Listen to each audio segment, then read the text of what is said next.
Durant la semaine du 3 au 7 novembre 2008, Full TV a suivi le parcours du bus des quartiers de la Cité de l'Enfance.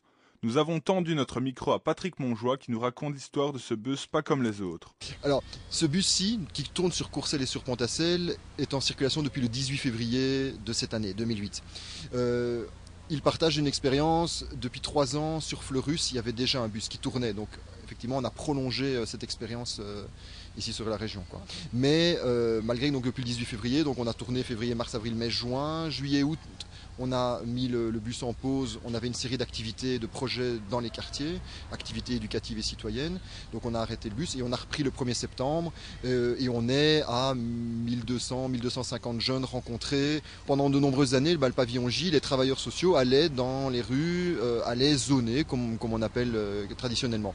Évidemment, le zonage est tributaire du temps, est tributaire de toute une série de paramètres qui nous dépassent, simplement le temps, les occupations des jeunes et des choses comme ça, le froid. Et donc ça rendait le zonage à la fois, on avait un certain contact avec un certain public, mais d'un autre côté, on avait un autre public qu'on n'arrivait pas à toucher.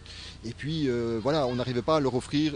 Si un projet devait se mettre en place, on devait les ramener vers le local, c'était toute une série de difficultés. Et donc on a eu une réflexion en équipe en disant mais comment faire pour pouvoir avoir une permanence qui nous permettrait de construire des choses avec les jeunes au sein même des quartiers.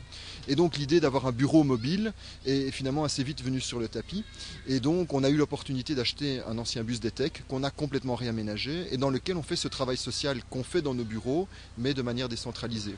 Et donc l'avant du bus est un espace plus individuel, plus bureau, dans lequel on sait recevoir le jeune et sa famille, faire du travail de médiation, d'écriture de CV, des devoirs pour les plus petits également. Donc c'est une offre assez large qui garantit une certaine confidentialité.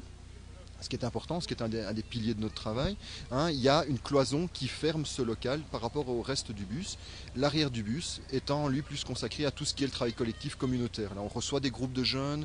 Alors, ça va de moments simplement même un peu informels où on est dans le lien social avec eux, ce qui est important, mais souvent, ça débouche sur des projets collectifs et même communautaires, où on essaie de repenser avec eux leur quartier, installation de bancs, redessin d'un terrain de jeu, d'un terrain de foot, installation d'un terrain de pétanque. Et donc là, je parle avec les plus âgés, ce genre de choses.